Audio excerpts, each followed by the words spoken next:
I just first want to say welcome to everybody that traveled up the hill. I really appreciate that you came through the cloud of pollen and the yellow flowers that have fallen, and it's kind of a nice way to trek in here. And I will introduce myself as Mary Kintz, former physical therapist. I was at a reunion last night, so I was reliving that I was in that world not too long ago. And current community connector, bus line for St. Paul's, whatever that is. And I think, so, you know, how stories build communities is the idea for the talk today, and for the interaction. And I want to start with a reading that at some point I will clue you into why this became important to me. But there was an adult formation class in 2018 where this was the opening reading, and it kind of flipped a switch in me. So this is a reading from Jeremiah, chapter 29, chapter 29, verse 1 and 4 through 7. These are the words of the letter that the prophet Jeremiah sent from Jerusalem to the remaining elders among the exiles, and to the priests, the prophets, and all the people whom Nebuchadnezzar had taken into exile from Jerusalem to Babylon. Thus says the Lord of hosts, the God of Israel, to all the exiles whom I have sent into exile from Jerusalem to Babylon: build houses and live in them, plant gardens and eat what they produce. Take wives and have sons and daughters. Take wives for your sons and give your daughters in marriage, that they may bear sons and daughters. Multiply there and do not decrease, but seek the welfare of the city where I have sent you into exile, and pray to the Lord on its behalf, for in its welfare you will find your welfare. You can do an amen there. So that was something that was from 2018. And just to give you all a little bit of an introduction to how I went from physical therapist to community connector. And there was this thing that started in 2019, pre-pandemic, right? The vestry and the clergy started looking at this curriculum called Invite, Welcome, Connect. And it was, they urged us not to call it a program. It was much more of a philosophy, a lifestyle, Invite, Welcome, Connect. And we watched videos as groups, and we really started to look into what does this mean. And it's designed for the Episcopal Church to teach us how to evangelize, which is like, oh, what? Episcopalians, please, no. But how do we do it in our own style and in our own breath? How does it fit us? And so we did a lot of work on what can we do at St. Paul's. And the connect piece kept coming up as a real, like, what is that? How do we do that? And we were starting to really delve into that. And then we had this big thing that disconnected us. Golly, if only someone had seen that coming. But it was before we closed down for the pandemic, we had recognized that we need to address this at St. Paul's. How do we connect people to things? I left my career as a physical therapist and started to really think about Jeremiah's words and the work I was doing through One Wake and this position at St. Paul's. And I said to George, do you think I should apply? And he said, why don't you? Let's see what happens. And so this is how I ended up in this connect position. So connect, and as I think about how do we as a congregation really start to feel not just that we're coming on a Sunday and walking back out, but how do we feel a part, and why? Why does that matter? So one of the things that keeps resurrecting through this work is, do we create opportunities for people to share their stories? do we create that within who we are at St. Paul's? So guess what? We're going to take 5 minutes, and the only requirement for this is that you are with someone that you are not in a household with. So I don't care if you've known the person forever. I don't care if you just met them.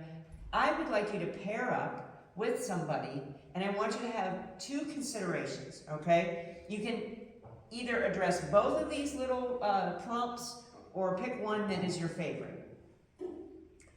Who was the best boss you ever had? Okay, so that's one. Who was the best boss you ever had? And the other question is, what makes you angry or frustrated? You don't have to go all into the deep, it could be, why do people drive slow in the left lane? So what gets under your skin? And so if you wouldn't mind breaking up into pairs, and you can talk about both, one or the other, just tell me about the best boss you've ever had, and tell me about something that sticks in your skin. So we'll have fun with that for a few minutes.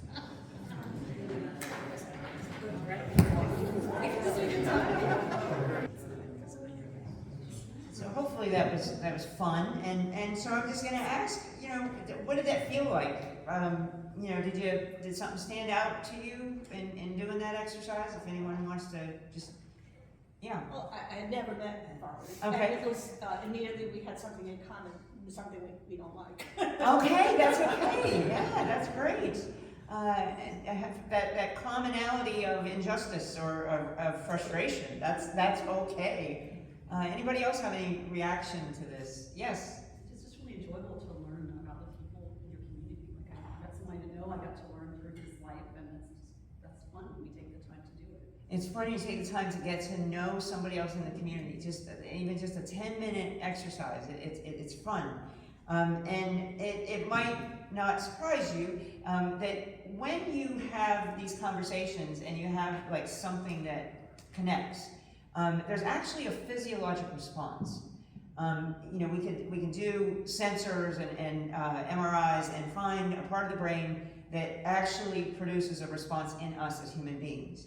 And that response in turn forms a memory and almost like a reflex that I remember that person in that moment. So that actually gets hardwired into our brain. And it's that thing that we go back to, that feeling, that is a little bit of security. And it reassures us that there's a depth there, and it's a pleasant memory, this connection. And that pleasant memory is actually really, really core. If I see you across the room, what happens is I get that feeling of grace, right? I get that feeling that something good transpired between us. And I'm drawn to do that again. And so, drawing to come together again is starting to form a community, right? If I take the time to make that physiologic, mental, hardwired connection, I might go to that again if given the opportunity. What might draw me to go to that relationship again? A point of crisis sometimes. Or a point of exasperation, if I need help, or I'm really angry about something. If I remember that there's a bond, it gives me this little thing called hope that I have someone else on my team that might encourage me to do something. Okay, so that's the physiologic response to a 10-minute conversation that you can have. Okay, so that was what we were trying to accomplish with some of the Invite, Welcome, Connect. How do we get people in a room where they can, and there's a lot of ways to do this, and we do it through when you're working with someone in a ministry, and but is there something else to this? George used to say in the initial meetings of Invite, Welcome, Connect, ask yourself the question, what are we connecting people to and why? So this isn't a recruiting exercise. okay? It's not to try to get the numbers up, right? It's not about numbers. It's about a purpose. What are we connecting people to, and why? And if you take the time to think about that, it puts you in a different space than just filling pews, right? And so I'm going to do a little bit of a pivot, and I want you to try to follow along with me. I don't have a Bible right in front of me, but you know, if I held up the Bible, there's all kinds of stories in scriptures that being in community is essential to our hope to survive as believers, okay? How many different rooms are mentioned? Especially, you know, we hear a lot post-resurrection, right? Oh, they were gathered in a room, and they were gathered here, and they were gathered in boats, they were gathered on hillsides, but these followers of Jesus were together. We hear the stories about them being together. They came together at first to learn, and when they were learning, they were listening. They were listening to each other. They weren't handing out checklists. They were sitting and listening to each other. Engaged, attentive listening requires discipline and control. It requires us to be curious about the person in front of us, to suspend our need to fulfill an agenda, and to simply discover the person. That's what engaged listening is about. It's not about your agenda. It's about listening and connecting and learning about the person in front of you. When we take time to listen to the person in front of us, we help them talk about what is important to them. And when we learn to articulate what is important to us, sometimes we find deeper meaning in ourselves. Okay, so I'm listening to another human being, and I'm learning more about myself. Because I'm listening to how they articulate, and if I'm curious about what they're saying, I'm asking them for more information. Well, why do you feel that way? What happened? Tell me more. And then you, as the speaker, are thinking, why do I feel that way? And you go on this journey of telling, wait a minute, I think I feel this way because of this. And you go back and you connect some dots, and you start to realize why you feel the way you do. So learning to articulate that, why I do this, why am I frustrated by this thing, starts to help us on our own journeys. And we learn to tell that story, then we also learn to listen better to other people and be curious about what they're telling us about themselves. No, go deeper. Go a little bit deeper into why you feel that way. So I want to tell you a story about myself and how I found deeper meaning within myself after being asked to articulate what I wanted to change. So in community organizing work, the work that we do through One Wake, we have this thing called a one-to-one relational meeting. You spend about 20 minutes in a personal conversation with someone who's in the coalition.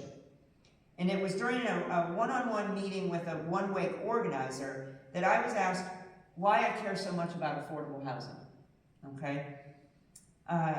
Why does this matter to you, Mary? So I took a second, and I was comfortable enough in this meeting because I felt a little bit of a connection, that I shared a story about something that happened in 1992, right after Andy and I got married. And I beg your pardon if you've heard me tell the story before, but we lived in a neighborhood not far from here. You know, the young married couple on the street, we were thrilled to have been able to buy a starter home, right, in a nice little neighborhood where 5 people on the street actually sent their kids to St. Paul's preschool, okay? They were not members of St. Paul's, but they loved the preschool. So we heard all about the preschool, and we kind of had this joke going, we go to church there, you know. And, so, you know, there was a neighborhood connection, perhaps. But we came home, and there was attend an HOA meeting coming up.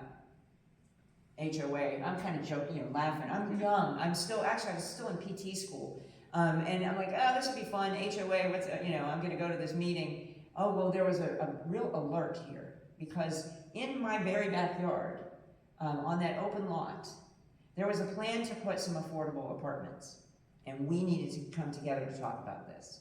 And so Andy and I were like, okay, we'll go. What are they putting back there? They're putting affordable apartments. I'm like, what's that mean? I think I just lived in one when I was in school, right? Okay, I'm good with this.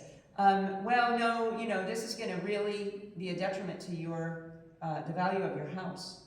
You young homeowner, all that you own is in that house, and the value of that house is about to go down. I'm like, what? So Andy and I did what we do, which is we got to research a little bit, and we researched that the group that was putting this housing together was the Episcopal Housing Ministry. And I was like, wow! And look, there's a gentleman on this named Bill Shenton, a parishioner of St. Paul's, an attorney, a wonderful person. So we sat with Bill and said, what are these plans? He's like, oh my gosh, it's incredible. We've got this builder, we've got this and these. And Andy and I are like, this is great. Let's go back and tell the HOA how great this is going to be. The atmosphere in that meeting was really hostile. You young homeowner, you don't know what you're talking about. So I did this. And I said nothing more. And the project was killed. And its condos were built behind that house. And that bothered me. I didn't have a voice. I didn't know enough. Give me any excuse you want. I did not stand my ground and say that I had a different opinion. So now, 25 years later, 30 years later, I'm not about to keep my mouth shut. I'm trying to find a way to articulate why this is important. And I told this story to Devin, the one-way organizer, and he said, that is a story that needs to be told, because people can connect to that story. And so there I am. So I learned to put into words my energy, and it helped to energize and focus my efforts to do more with this team. It didn't give me any expertise in understanding who the affordable housing builders are, or what the legislation says, but it gave me the energy to get in rooms with more people who understood more about this, and to dig deeper and to energize those people so that we could come together to act on a core value that was my value. I learned to speak up so that I could tell my story and find other stories so that I could learn to act on a core value. So what does community organizing then have to do with St. Paul's and connecting our stories, right? Or with any church? That's great that I'm talking about, One Wake and this great community organization. But what does it have to do with theology, right? And my call as a Christian. I mean, that's great that HOAs but so let's go back to the words of Jeremiah. And if you really want to know where the roots of activism in me were awakened, it was when, I have the date, February 18th, 2018. In this very space stood a young man from Duke Divinity School, Dr. Luke Bretherton. Luke Bretherton makes his living off of teaching, let's see, I'll get this right. He's the Distinguished Research Professor of Moral and Political Theology at Duke's Divinity School. He has written extensively on the connection between theology and political activism, and how community organizing in particular is ideal for Christian communities that actually want to make a difference in the world. He used that text to help point us to the basic call of our life as Christians. We must form a community if we're going to be able to act on the gospel on behalf of others. It's not about you necessarily, it's about acting on behalf of others sometimes. The only way we're going to be able to change the world is if we do it as a community. I can't do it by myself. I have to have hope. Hope is the one thing again and again and again that we hear from the pulpit, that we hear from the altar, that we hear in our ministry work. If we have hope, we can do something. It is energizing. It is not quantifiable, but you know it when you feel it. And you feel it when you connect to another person and you know you're not alone. And that energy, that neural connection that gives you that motivation to be connected also gives you the ability to act.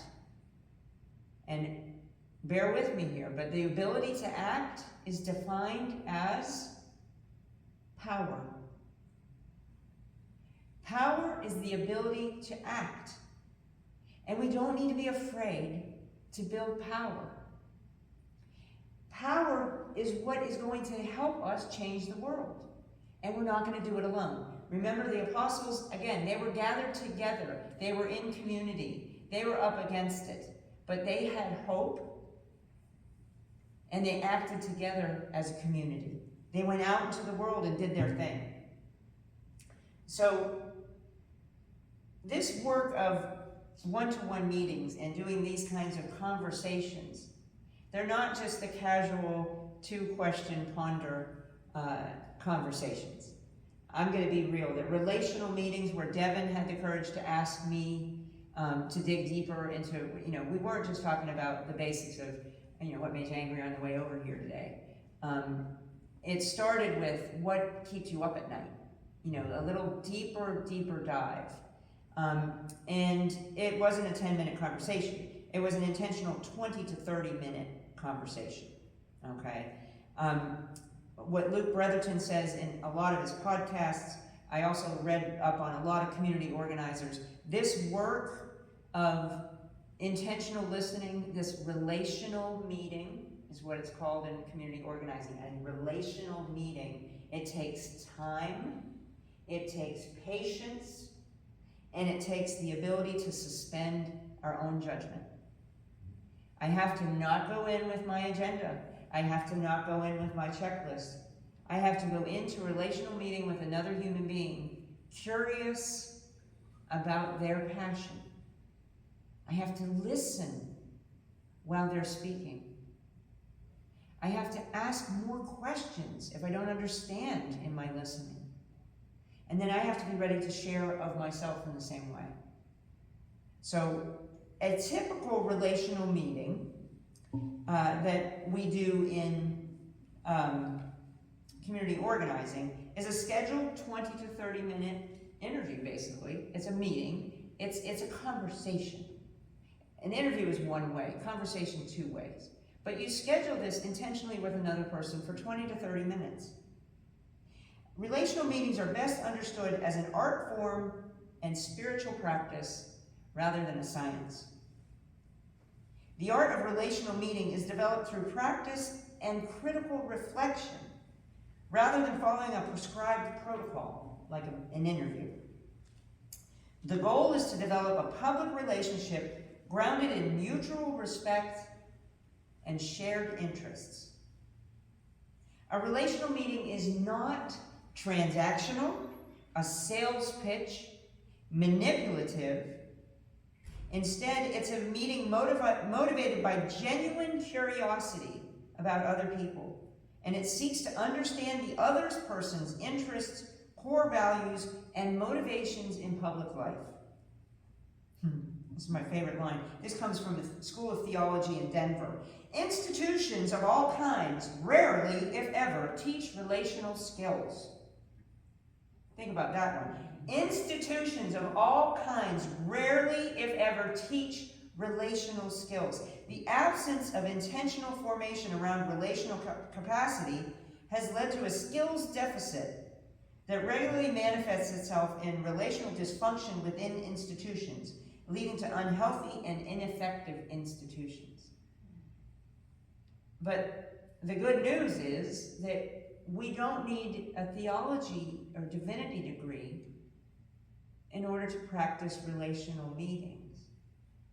We, the people, are the ones who make relational meetings work. I have a handout that can tell you how to do one if you're curious about this, how to schedule it, and I've done several through One Wake. But the point is more to think about, is it something that you do want to do? Again, I'm not handing out an agenda, now go and do. What I'm trying to do is get people to buy in that this is a good and necessary thing. And after it's taken root in you, if you want a little primer on how to do this, I'm happy. I have that primer here.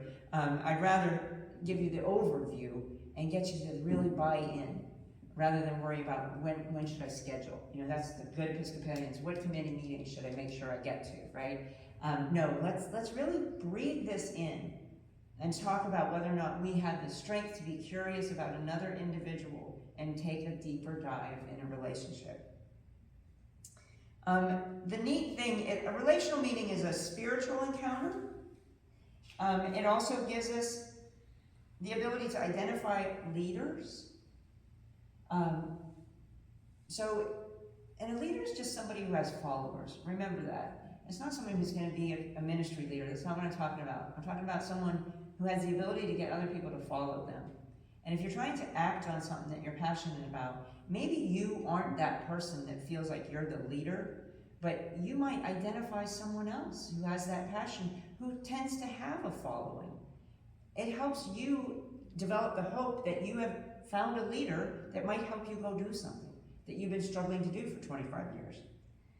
A relational meeting is a radical act of social justice and social change if we make that connection and find the power to act together. Relational meetings can be a lot of fun. There's guidelines. You know, you definitely need to be genuinely curious about other people to do this. You have to suspend your own judgments and your agendas. You want to probe but not pry. You know, there's being curious and then there's getting in someone's business, right? Keep it at that curiosity level.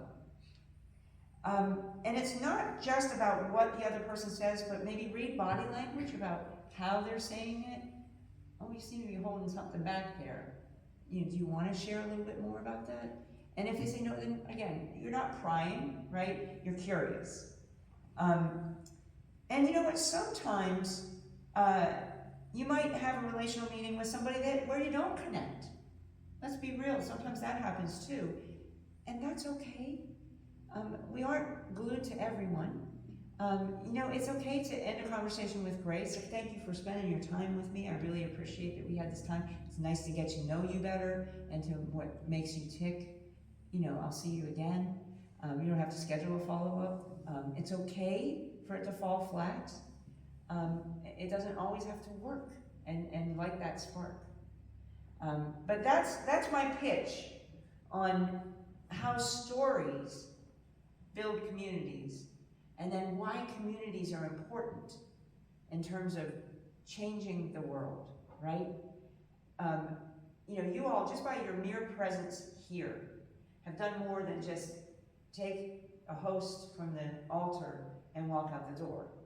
Something drew you to walk up the hill. So there's already something within you that is curious. And embrace that. See where that might lead. So I will have handouts for you as you're leaving. I do that so that you don't know how much of it I'm reading. But, you know, I want to open for questions. If anybody has any questions about any of this, why we're doing it, anything. Yes, Jerry? It would seem to me personally that if I'm involved in a relational meeting, part of what is important to me is having a chance to tell my story. That you were saying conversation. Yes. And I have found over the years that the more I tell my story, the more vulnerable I can be. Yes. And the more vulnerable I can be, the more I can connect and understand. Yes. Yes. It's, you know, we connect superficially, and then we connect deep, right? And what we did a little bit at the beginning today was more of a superficial connection. I mean, it might have been deep too, but when you open yourself up and when you are vulnerable, then you feel safer if that person receives you well, right? And that's what happened with Devin and I. You know, Devin opened up, and it allowed me then to open up.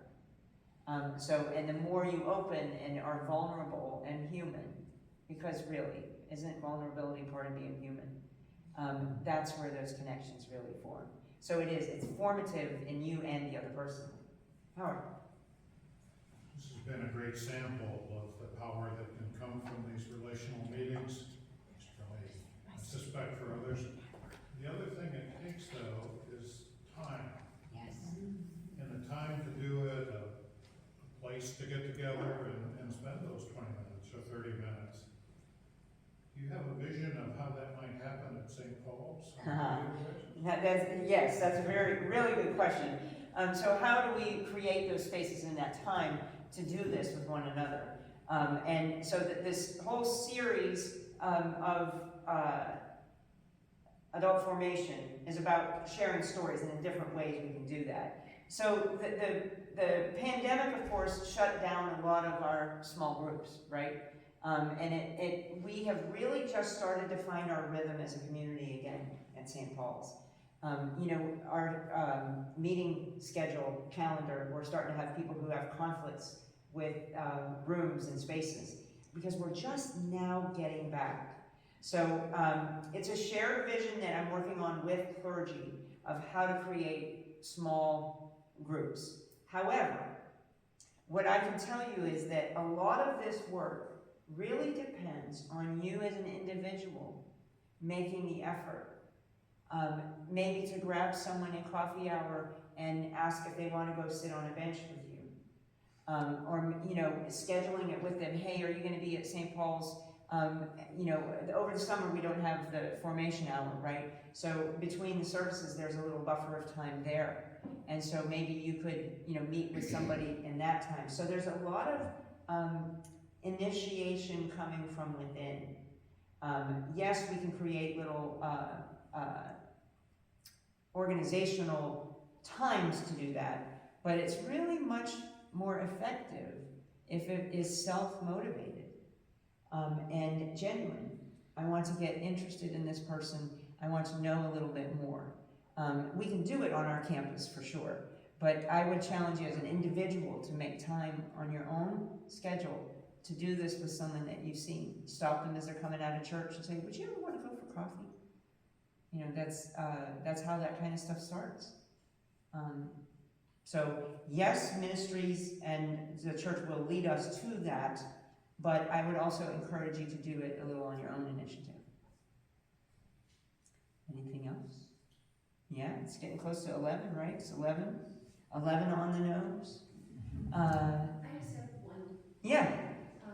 How do you think all of this is going to work in the future with the younger generations not communicating face to face? Yeah. They're used to being on a phone and texting. Right. I mean, they don't even call, they're busy texting. Right. So how do you think these communication, I mean, communication is a skill. It Right. really is. Right. And I'm thinking some of the younger generation is losing that skill in person-to-person communications. You're absolutely right. And so that is, in a way, our responsibility to model, just like how do you drive a car? You know, we teach them how to drive cars, and we have instruction where we, the people, the older folks, are modeling the right behavior and modeling how to do it. And again, that's where this personal commitment to take someone out for coffee, go on a walk. You know, there's this magic of taking a walk with somebody where you're not facing each other, and so it's not as invasive. You know, you're facing forward and you can talk. But we have to model that behavior, because if they feel that connection, they'll remember it. that it's different from what they feel on their phones. That's where the biology helps us. And so honestly, I believe we have to model and instruct the value of that. And it is difficult. It will take a long time. But that's the way to do this. We have to invest in this for the future of hope. That's what we do with our hope. That's where we find hope. And that's where the young people will find hope. It's far better to have that physiologic connection than to just put the phone down. Great point, though. Very good point.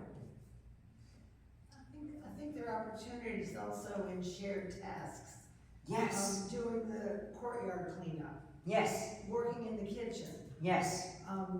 sitting at tables at the Lobster Fest. Yes. All kinds of times when you can be together and spend some quality time talking. Yes. Not just chatting. Yes. Or, just two people weeding in one section of the garden Yes. and so forth. Yes, and that's the beauty of this, is that if you have a task scheduled within your ministry that is just a menial task, you as the relational meeting person can initiate a conversation then. So that's where, the agenda, it's not wrong to have a relational meeting as part of a ministry action. That's really where you discover that person, obviously you have something in common if they're coming to your ministry meeting. And that's where the ground is ripe to enter into those conversations. And so that's where the church can help. If you're out active doing something in your ministry, if you're on an altar guild and you're getting something ready, try. See if that's a good time. Whoever your teammate is for whatever you're doing, standing at the doors, handing out pamphlets, helping with the Kelly Lattimore exhibit. Little things like that spark those conversations. And yes, wonderful point. That's a great way to do it. All right, so now we'll go in peace. I have one last comment from Luke Bretherton about listening discipline. When we listen to people, we hear what they care about, and we hear who they are as people. It's hard work, but it changes us. Thank you for coming today. Thank you. And I have